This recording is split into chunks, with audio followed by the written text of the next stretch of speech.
ఒక్కడైతే గిలగిల కొట్టుకునేవాళ్ళం.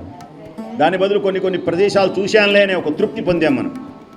సరే, ఈవేళ అంత జర్నీ అవసరం లేదు. అయితే విమానం నుంచి కిందకు దిగుతున్నప్పుడు కిటికీలోంచి కనుక జాగ్రత్తగా చూస్తే 2 నదులు మనకు కనబడతాయి, వరుణాసి. అవి మన గంగలో ఇక్కడ కలిసేటువంటి పుణ్యమైనటువంటి ప్రదేశం కనుక వరుణ, అసి అని పేరు కలిగినటువంటి 2 నదుల దివ్యమైనటువంటి కలయికతో ఏర్పడినటువంటి పుణ్య ప్రదేశం కనుక దీని పేరు వారణాసి అని పేరు కలిగింది. అంతేకాక కాశీ రాజులలో వారణాసి అని పేరు కలిగినటువంటి ఒక దేవతను పూజించేటువంటి అలవాటున్నది కనుక ఇక్కడ దీని పేరు వారణాసి అనేటువంటి పేరు కూడా ఉన్నది. రేపు పొద్దున మనం కాశీ ఖండాన్ని వినబోతున్నాం మనం ఇంకా వివరంగా. అలాంటి పవిత్రమైనటువంటి కాశీ ఖండంలో ముఖ్యంగా అగస్త్య మహాముని ఈ కాశీని చాలా పేర్లతో చెప్తుంటాడా. లోపాముద్ర తన భార్య పేరు లోపాముద్రకి కాశీని గురించి చెబుతూ చాలా విశేషాలు చెప్తారు పదే. ఇది ఆనందకాననం దేవి, ఆనందకాననం అంటాడాయన. అంటే ఈ కాశీకి కాశీ అనే పేరు, వారణాసి అనే పేరు, బెనారస్ అనే పేరు, ఇక పురాణాల్లో ఆనందకాననం, ఆనందాన్ని పొందే ప్రదేశం ఇదే, సంతోషాన్ని పొందే ప్రదేశం ఇదే. సంతోషం అంటే ఎలా కలుగుతుంది అంటే సంసార బంధాలు కాస్త పక్కన పెట్టినప్పుడు కలుగుతుంది. సంసారాన్ని గనక తెచ్చుకుంటే పడవలోకి నీళ్లు వచ్చినట్టే లెక్క. పడవలోకి నీళ్ళు వచ్చి ప్రయాణం ఎలా ఉంటుంది? భయంగా ఉంటుంది. ఎప్పుడు మునుగుతుందో తెలియదు. నీళ్ళు వస్తూ ఉంటాయి, తొందరగా ఒడ్డుకు చేరాలని వీడి తపన. ఇటు వెళ్ళలేడు. నీళ్లు మెల్లమెల్లగా వస్తున్నాయి. మధ్యలో ఎంత లోతుందో తెలియదు, ఎక్కడ మునుగుతామో తెలియదు, ఏమవుతుందో తెలియదు, పెళ్ళాం వింటుందో లేదో తెలియదు, మొగుడు వింటాడో లేదో తెలియదు, పిల్లలు చదువుతారో లేదో తెలియదు, మార్కులు వస్తాయో లేదో తెలియదు, ఉద్యోగం వస్తుందో లేదో తెలియదు, వ్యాపారం బాగుంటుందో అన్నీ ఇన్ని భయాలు. అంటే పడవలోకి నీళ్లు వస్తే ప్రయాణం ఎంత భయంగా ఉంటుందో అంత భయంగా ఉంటుంది. అయితే నీటి మీద పడవ ఉంటే నీటిల్లు పడవలోకి రాకుండా, పడవలోకి నీళ్లు రాకుండా ఉంటే చాలా బాగుంటుంది. అప్పుడు ఆనందం కలుగుతుంది, సంతోషం కలుగుతుంది.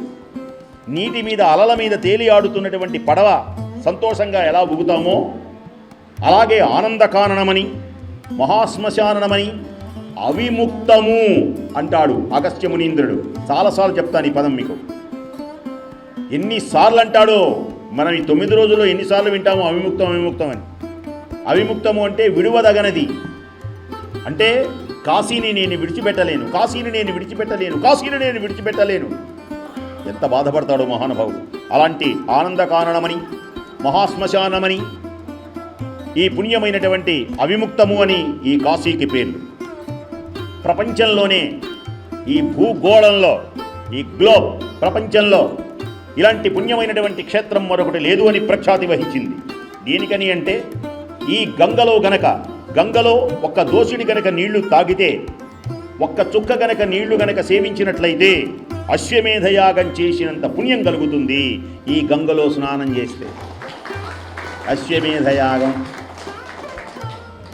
శంకర భగవత్పాదుల వారు అంటారు భగవద్గీతను తెలియజేస్తూ, భగవద్గీత కించిదధీత గంగా జలలవ కణికా పీత.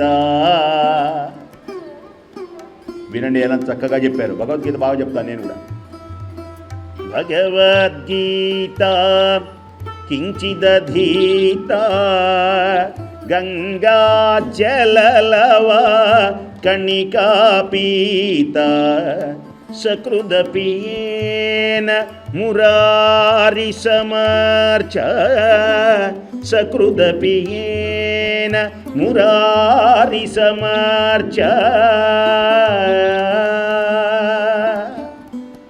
భగవద్గీతలో ఒక్క అక్షరము శ్లోకమును చదివిన, గంగాజలంలో ఒక్క చుక్క గంగాజలమును పానము చేసిన, భగవంతుని యొక్క దివ్యమైనటువంటి నామాన్ని ఒక్క క్షణము జపించిన మీకు యమధర్మరాజుతో చర్చ లేదు. కొంచెం ముందు ఉన్న ఆడవాళ్ళు ముందుకు రండి. మళ్ళీ కొందరు వెనకాల వస్తే వెనకాల కూర్చుంటారు, చాలు. వాళ్ళు ముందుకు రావడానికి సిగ్గుపడతారు. సీనియర్లు ముందు రండి. అంటే సీనియర్లు అంటే ముందు కూర్చున్న వాళ్ళకి కొంచెం అలవాటు పడ్డారు పురాణం వింటారు. కొత్త వాళ్ళు రాగానే అటు ఇటు చూస్తారన్నమాట, ఇటు కూర్చోవాలి అని. ఇది సహజం. పుణ్యమైన, దివ్యమైన, మహోన్నతమైనటువంటి విశేషంలో ఆనందాన్ని కలిగించేటువంటిది, సకల పాపములు పోగొట్టేటువంటిది ఈ గంగా జలం. కాశీయాత్ర చేయటం ఆనందాన్ని కలిగిస్తుంది. కాశీ చేరగానే, అసలు కాశీలోకి అడుగు పెట్టగానే పాపాలు, ఈవేళ మీ చుట్టూ ఉన్న పాపాలన్నీ పటాపంచ పరిగెత్తుతాయన్నమాట మనలో నుంచి.